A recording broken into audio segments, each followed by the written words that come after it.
Ever wondered how software talks to hardware? Well, this STM32 Nucleo board will help you understand that. In this video, I'll cover the board, its documentation, and get ready for bare metal programming.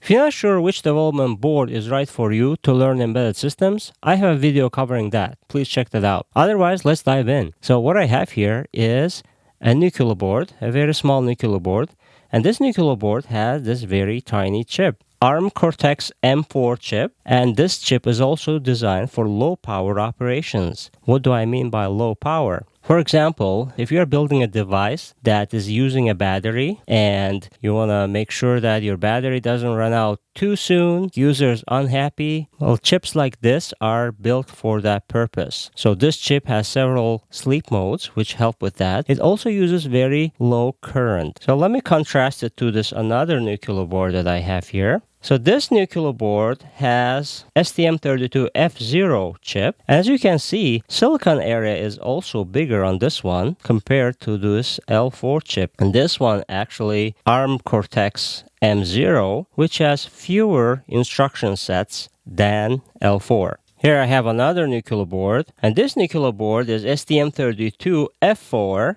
And you could probably guess by now, L stands for low power. And you can see the size difference between this chip and this chip. Given this chip has a lot more input and output pins, IOs, that allows this chip to do a lot more, but the STM32F4 is not designed necessarily for low power. So in battery powered devices, this would not be your first choice. You would probably want to go with something like this, L4. So let's dive deeper into this board and see what it has. So this board has everything you need to start learning how to program STM32 microcontroller using bare metal principles. So let's do a little board overview here. Over here, obviously, we have the chip, and we have this one here is a reset button. And next to reset button, you will see we have two LEDs. This LED 3 is a user LED, and in the upcoming lessons, we're going to try to blink that. And over here, you can see has a USB, micro USB port, which I'm not too excited about. I wish they did USB-C, which is more common these days, but nevertheless, they did micro, so we'll just work with that. You'll just have to have a cable like this one that works. All right. On the other side of this chip is your debugger and your loader. So this chip has everything you need to start programming, and you don't need to carry around external debugger with a cable. So everything is already built in. All you need to do is plug in your USB cable, and then you're all set. On this side, as I said, underneath this sticker is that debugger chip. In fact, that's also an STM32 chip that they are using for the debugger. There are a bunch of other components here, and these components are mostly for providing support for the board. You have resistors, you have capacitors, you have power transistors, and so forth. We're not going to be diving into those too much. We're mostly interested in programming this little guy here. So the way you plug it in, you have your USB cable, you plug it in, and these lights show up here. That's a red light right now. And you can see I actually have a blinky going on here. You can see this LED 3 is blinking. So we're going to get to that at some point in the future lessons.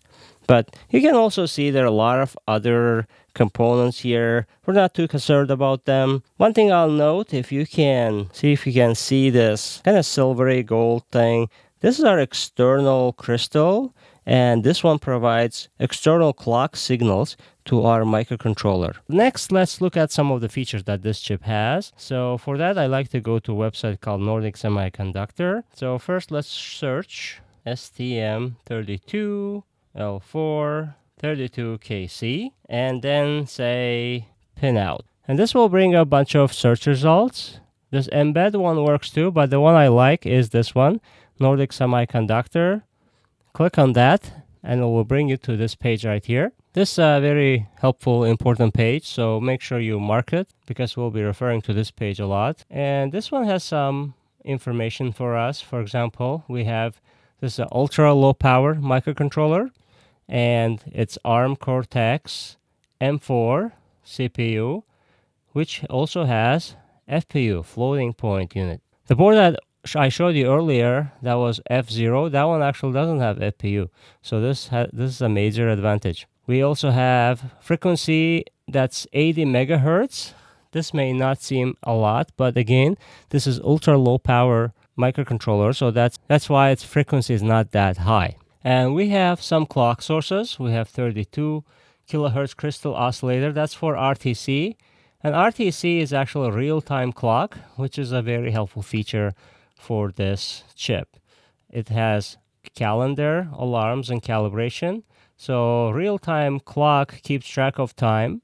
It's helpful with devices that keep track of time for some reason. We also have up to 3 capacitive sensing channels, which means we can turn 3 of the pins into touch-sensitive pins. When you touch them, they activate. We also have 11 timers. Timers are kind of cool. You can set up a value. It will count all the way to that value, then reset. This system tick timer is very important for RTOS, for example. We can create a mini operating system that runs on a microcontroller. We also have up to 26 fast IOs, inputs and outputs, most of them 5 volt tolerant. We have 256 kilobyte single bank flash. This is good. We also have up to 64 kilobyte SRAM, which is static RAM. Rich analog peripherals. We have one 12-bit ADC. ADC is analog to digital converter. And we have 2 DAC, digital to analog converter. We have 13 communication interfaces. We have USB, we have serial audio interface, we have I2 squared, or I2C. This one's helpful when we're interfacing with displays or sensors.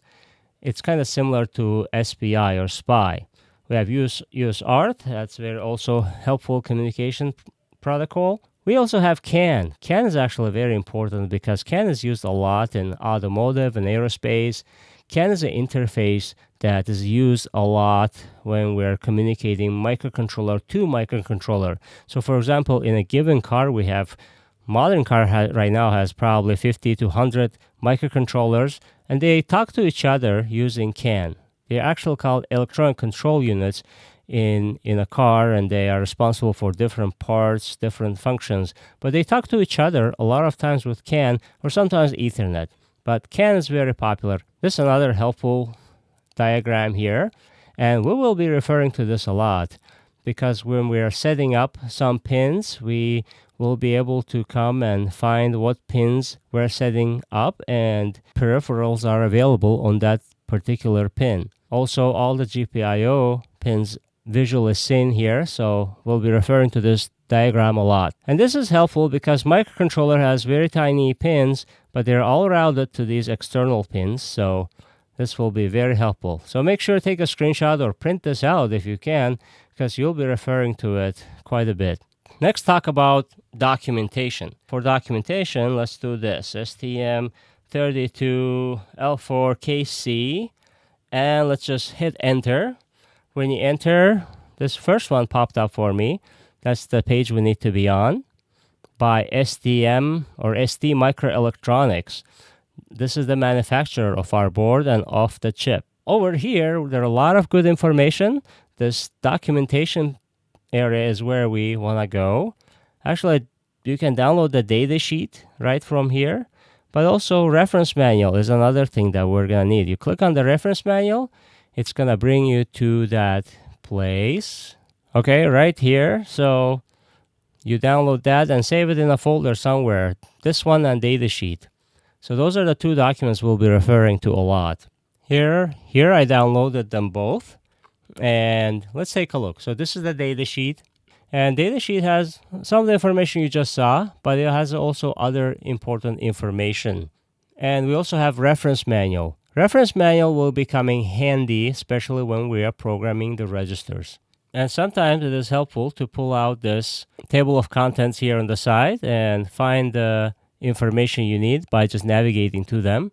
Both of these documents quite large, but the reference manual is actually the largest. It's about over 1500. But you shouldn't be, you're not expected, nobody's ever expected to start reading from the top to the bottom, every single thing that's written here. This is a reference manual, so you don't need to read this as a book. Actually, it's very hard. It's a cure for insomnia. If you wanna, if you're having a hard time to fall asleep, you can pick this up at night and start reading it. So nobody ever reads it from top to bottom. Most time you read it for specific needs. For example, if we're gonna turn on LED or play with GPIO, we straight go to GPIO place.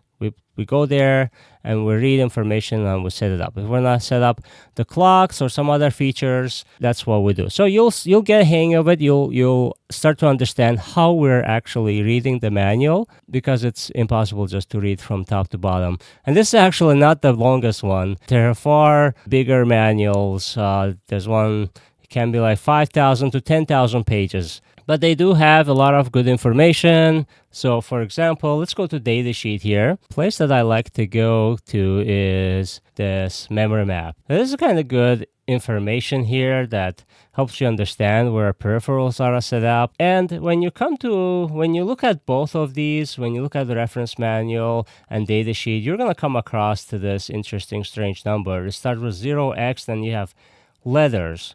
Or sometimes you have letters. For example, here, A000, then 1, numbers. So these are hexadecimal. And if you're confused about hexadecimal or you feel like you need to brush up on it, I do have a video, so please go check that out. That's very handy, because hexadecimal is what we use most of the time programming a microcontroller. Not only that, you use hexadecimal to talk to your colleagues.